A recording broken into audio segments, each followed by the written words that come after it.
Saya Nurafizah binti Rusrizani. Nama metrik adalah 08 DE19F1029. Pengenalan tentang pembangunan. Pembangunan menurut Islam adalah bersifat multidimensi yang meliputi aspek fizikal, kerohanian dan moral. Penilaian pembangunan adalah berpusat kepada konsep tauhid, iaitu Allah sebagai pemilik mutlak dan manusia sebagai khalifah yang bertanggungjawab membangunkan alam semesta berlandaskan kepada Al-Quran dan As-Sunnah. Persoalannya, apakah tujuan sebenar pembangunan menurut Islam dan bagaimana cara terbaik untuk mengukurnya, serta apakah falsafah yang boleh dikaitkan dengan pembangunan menurut Islam.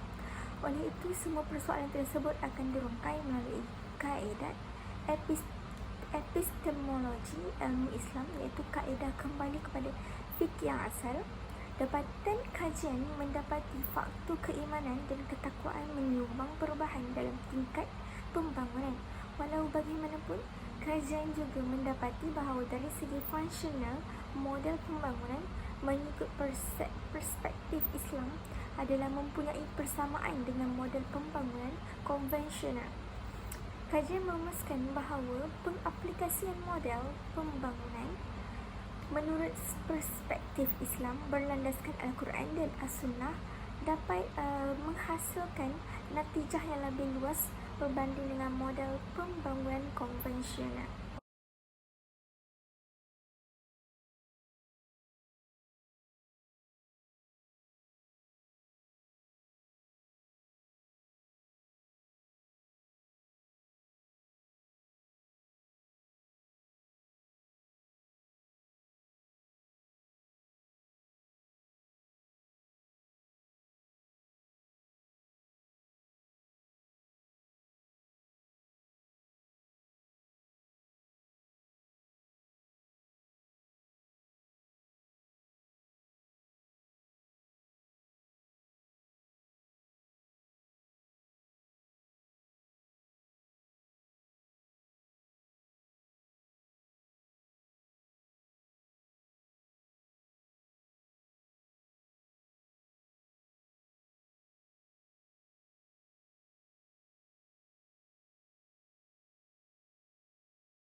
Assalamualaikum. Seterusnya saya akan terangkan tentang latar belakang seni bina dalam Islam. Sebelum saya terangkan lebih lanjut, saya akan teruskan dengan perkataan seni bina itu sendiri. Seni bina adalah dua perkataan yang berbeza. Seni atau art dalam bahasa Latin diperkenalkan dalam bahasa Latin merujuk kepada seni tangan atau ukiran. Bina manakala perkataan bina pula menurut Kamus Dewan ialah seni atau ilmu merancang, membentuk dan membina bangunan. Ini dijelaskan dengan pelbagai perspektif. Seperti contoh, seperti rakyat biasa menganggap seni bina ini hanyalah sebuah bangunan, manakala bagi ahli-ahli atau pakar dalam seni bina ini, dia menganggap bangunan ini adalah satu kegemilangan atau satu mercu tanda untuk sesebuah tamadun. Antara tokoh barat yang terawal pada abad ke-19 Masihi yang dikemukakan oleh penulis Nicholas Pevner, George Hussey dan Amos Rapoport. Manakala tokoh Muslim pula ialah Ibnu Hasan Quraisy, Hasan Fatih yang turut memberi pandangan dan sumbangan yang besar terhadap seni bina dalam Islam. Begitu juga dengan Ibnu Khaldun yang kita kenali sebagai arkitek di dalam tamadun Islam. Seterusnya, seni bina Islam di dalam bahasa Arab dikenali sebagai Imarah Islamiyah. Seni bina Islam banyak berkait rapat dengan bangunan masjid.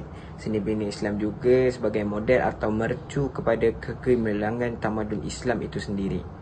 Jadi, Imarah-imarah ini terbahagi kepada tiga, iaitu imarah madaniyah, iaitu bangunan berbentuk buta atau gudang. Imarah diniyah iaitu bangunan berbentuk masjid dan tempat-tempat ibadah yang lain.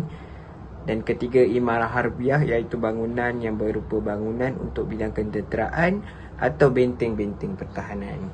Okey, seterusnya, nas dan dalil seni bina menurut Al-Quran dan hadis. Yang pertama, dan berkata Fir'aun, hai pembesar kaumku, aku tidak mengetahui Tuhan bagimu selain aku. Maka bakarlah hai Haman untukku tanah liat. Kemudian buatkanlah untukku bangunan yang tinggi supaya aku dapat naik melihat Tuhan Musa. Dan sesungguhnya aku benar-benar yakin bahawa dia Musa adalah orang-orang pendusta. Surah Al-Qasas ayat 38. Dalam ayat ini kita dapat lihat bagaimana Fir'aun dalam katanya, maka bakarlah hai Haman untukku tanah liat. Tanah liat yang boleh kita tafsirkan pada zaman sekarang ialah piramid, bangunan piramid yang dibina oleh Fir'aun untuk naik melihat Tuhan Musa. Dalam konteks yang lain, piramid itu dilihat sebagai satu mercu atau kegemilangan satu tamadun. Seterusnya, siapa yang membina masjid kerana mengharapkan keredaan Allah, nescaya Allah membangunkan untuknya sebuah rumah di dalam syurga Firdaus. Hadis riwayat Muslim. Metodologi kembali kepada fiqh yang asal adalah merupakan suatu kaedah pengkajian ilmu yang merujuk kepada kaedah epistemologi ilmu Islam, iaitu kaedah sumber ilmu yang asal. Epistemologi menurut bahasa berasal daripada perkataan Yunani iaitu episteme dan logos. Episteme bermaksud pengetahuan, manakala logos bermaksud teori. Oleh itu, epistemologi didefinisikan sebagai teori tentang ilmu pengetahuan iaitu falsafah yang membahaskan tentang punca sumber dan kaedah memperoleh pengetahuan serta cara membuktikan kebenaran dan kebolehterimaan pengetahuan tersebut. Manakala epistemologi menurut istilah pula didefinisikan kepada beberapa pengertian, iaitu kajian bagaimana pengetahuan tersebut diperolehi, apakah falsafah pengetahuan manusia dan bagaimana perbahasan ilmu pengetahuan tersebut. Epistemologi ilmu mempunyai dua kategori, iaitu epistemologi barat dan epistemologi Islam. Epistemologi barat dipelopori oleh pemikir barat berdasarkan kepada rasional dan falsafah pemikiran semata-mata. Manakala epistemologi Islam pula telah dibincangkan oleh Ibnu Khaldun dalam kitabnya Muqaddimah. Ibnu Khaldun telah mengklasifikasikan epistemologi Islam kepada dua, iaitu ilmu yang diperolehi daripada wahyu dan ilmu yang diperolehi daripada akal manusia. Ilmu wahyu merupakan ilmu yang diperolehi oleh manusia daripada rasul-rasul, iaitu melalui Al-Quran dan As-Sunnah. Ilmu jenis ini dikenali sebagai al-ulum al-naqliyah al-wadiyah. Ilmu yang kedua pula ialah ilmu yang berdasarkan kepada akal, iaitu merujuk kepada usaha dan pemikiran manusia itu sendiri. Ilmu jenis itu dinamakan sebagai ilmu al-ulum al-hikmiyah al-falsafiyah. Metodologi kaedah kembali kepada fiqh asal pula terbahagi kepada dua jenis, iaitu ilmu asas dan ilmu alat. Ilmu asas ekonomi merujuk kepada hukum dan nilai yang telah ditetapkan oleh Islam yang akan diterapkan kepada perkara yang berkaitan dengan nilai dan etika, manakala ilmu alat pula merupakan ilmu ekonomi yang diguna pakai ke atas teknik dan kemahiran manusia dalam membuat keputusan. Terdapat 5 langkah metodologi yang digunakan dalam kajian ini, iaitu peringkat nukleus, korpus, analisis, gelagat, kajian empirik dan pembentukan dasar. Peringkat pertama bermula dengan nukleus atau pusat, iaitu kaedah mengenal pasti dan mengumpulkan dalil-dalil yang berkaitan dengan pemboleh ubah dalam pembangunan melalui Al-Quran dan As-Sunnah. Setiap langkah nukleus dilakukan, kaedah korpus pula digunakan. Korpus ialah nilai, hukum dan prinsip yang dapat dijelaskan dan diperincikan lagi maksud setiap dalil dan menggunakan ijtihad dan ijma' khusus oleh ulama' yang mujtahid. Perincian nukleus dan korpus ini adalah menggunakan kaedah ilmu asasi, iaitu ilmu yang berlandaskan kepada Al-Quran dan As-Sunnah.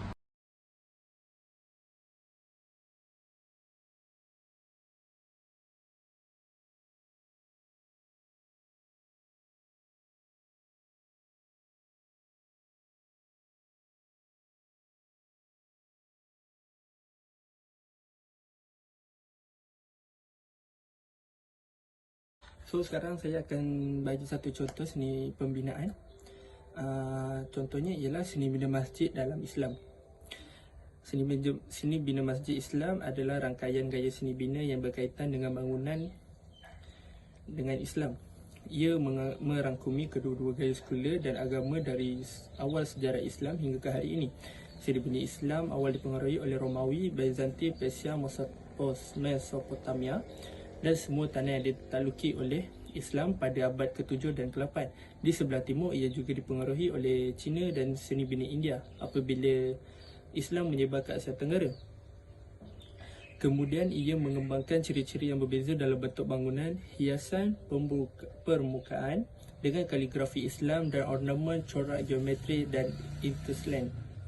Jenis seni bina utama bagi gedung-gedung besar atau awam ialah masjid, makam, istana dan kubu. Daripada 4 jenis pembendaharaan kata seni bina Islam diperoleh dan digunakan untuk membangunkan bangunan lain seperti mandian awam, air pancut dan seni bina dalam negeri. So, Masjid Bandaraya berfungsi sebagai tempat solat, ibadah lainnya, pendidikan, musyawarah, pengadilan, penyambut utusan, penjagaan dan kehidupan sosial, akad nikah, pengobatan, perlindungan dan juga pembelaan agama. Masjid Bandaraya juga menyatupadukan dan membangunkan masyarakat daripada pelbagai aspek seperti pusat ibadah, politik, ekonomi, perbincangan agama dan sebagainya. Hasil kajian menunjukkan bahawa pengurusan masjid akan lebih sistematik pembangunan serta sistem pengurusan yang baik.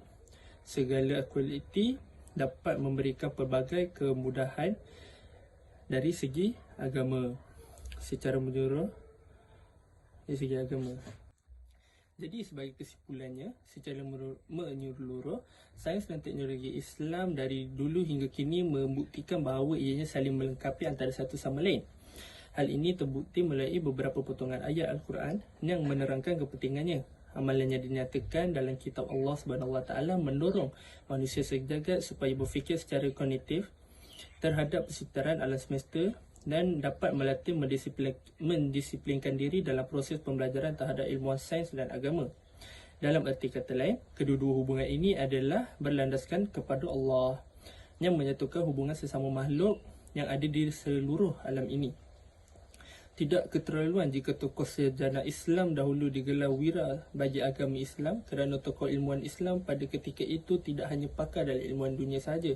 Mereka juga bertanggungjawab terhadap tugasan yang diamanahkan oleh Allah kepada seluruh umat manusia umumnya, di samping meningkatkan martabat agama Islam secara khususnya. Kemahiran pendidikan perlu diperhatikan juga kerana bukan sekadar mempunyai pengetahuan ilmu sains, mengaplikasikan hubungan antara sains dan agama untuk disampaikan kepada para pelajar, di samping menerapkan amalan dan sifat mahmudah untuk dijadikan sebagai panduan dan dalam kehidupan mereka.